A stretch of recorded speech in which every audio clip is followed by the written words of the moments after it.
Ladies and gentlemen, friends, it's a great delight to be able to congratulate you on your tenacity in still being here and still being awake after 2 marathon days of deliberation.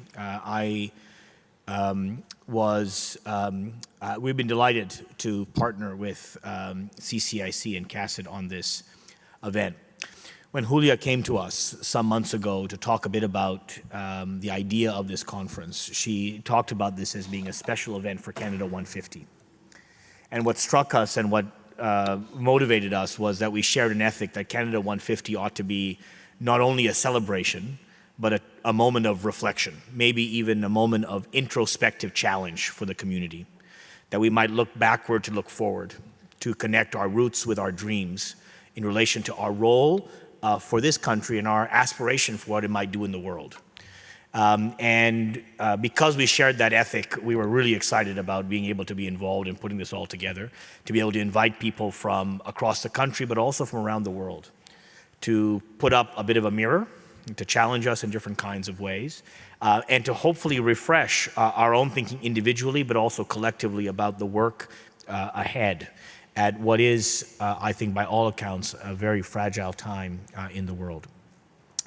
I think we have accomplished that in all kinds of ways, and we have left a lot of work undone in lots of ways. That's the nature of these things. I want to thank all of the speakers who have come from across the world and across the country to share their views and their inspiration and their insight with us. I want to thank the bevy of volunteers we've had who have helped us pull all this off.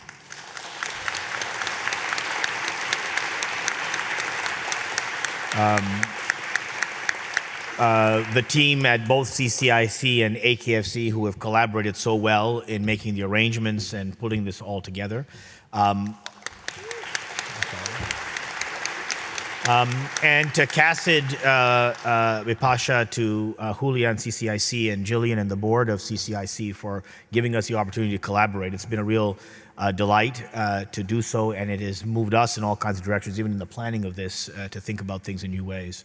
So thank you all for being with us, and I hope that it gives us lots of pause as we come now to the conclusion of Canada 150 to think about what the next 50 years holds for Canada and its role in the world. Thank you.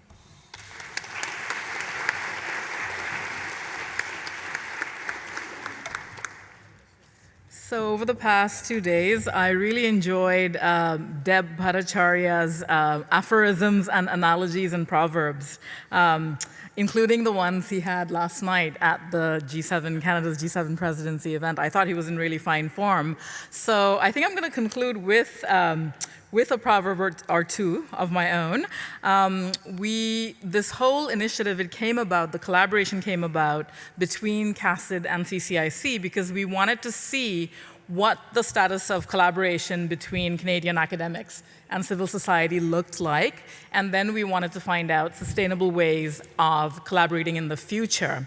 So having attended this conference and having been here now for the past 2 days, I kind of asked myself why we didn't start earlier. And I'm reminded of an African proverb which basically says that the best time to plant a tree is 20 years ago, and the next best time is now. So I'm sorry it took us this long in a way. We should have begun earlier, but I'm really happy that we have done this.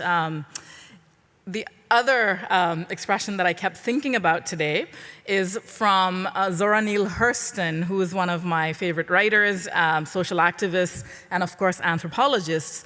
She described research as being organized curiosity. She said, research is organized curiosity. It's poking and prying with a purpose.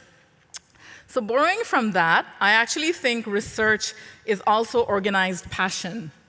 And I think that both academics and civil society organizations have plenty of passion and plenty of curiosities. So it's a matter of now just figuring out how to bring those passions and those curiosities together for the broader benefit of society. So as I was sitting in this afternoon on the session on using research for policy impact, someone said, now is the time, this is the best time, because there is a political climate for it to happen. There are resources to make it happen. And through events like these, we also hope that institutional cultures will shift. We'll be able to build more empathy and understanding to encourage collaborative research and practice in the future. So thank you so much for attending. We hope to see you again next year. Thank you to AKFC, to staff and volunteers at CCIC, and safe travels. We really hope that you will make it out to the conference again next year. Thank you.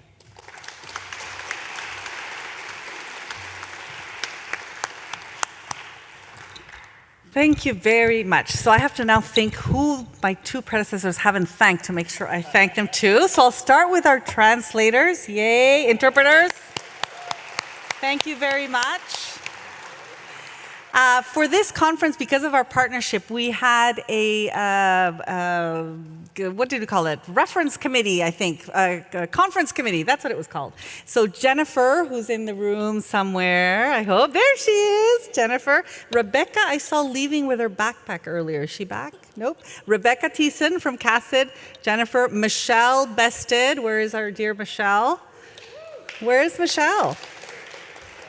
Oh, there she is, Michelle Bested. We're the three musketeers, I think, who really did a lot of the pulling. And then Adrienne from our joint program, Next Generation, Adrienne back there, really worked through a lot of the bringing together the conference, and I think did a brilliant job. I also want to thank Christine. So there's always one person that we hire, they rarely come back for a second time, though some have, that we hire to coordinate the conference. And they're like at the center of the hurricane, and they keep everything together and are really, really responsible for the success. And the little things that might not have gone well that nobody noticed, but that they're agonizing about. So Christine, thank you very much.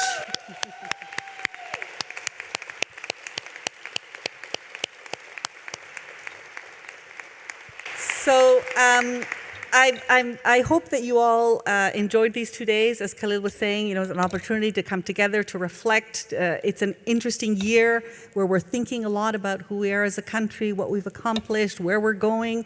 In that context, our sector, where we're at, the really interesting opportunities and challenges we have with the new policy framework at the global level, at the domestic level, and how this all is going to work out for us, and what we need to be doing collectively as a community to support each other in moving forward. So I know there's a lot that's coming out of the different sessions, and we're going to be collecting that and moving that forward and working on these things, throughout the coming years. But thank you very much. I was saying to somebody, I love these conferences because I know, like us, you are all running around, working long hours, traveling. We all have a very intense work life and usually personal life too. And it's that rare opportunity where we, a critical mass of us kind of takes 2 days off, sort of, because I know the laptops are still around, and we step back and think for 2 days, right? Engage our brain in just reflecting about what we're doing and what's going on there out in the world, and how does this connect to what we need to be thinking about and doing. So it's like a brain massage for me, and I hope you feel the same way, and that you feel re-energized and with new ideas, with new challenges, with new questions, and that this will benefit your work as you go out there and make the world a better place. Merci beaucoup à tout le monde, puis à bientôt, j'espère.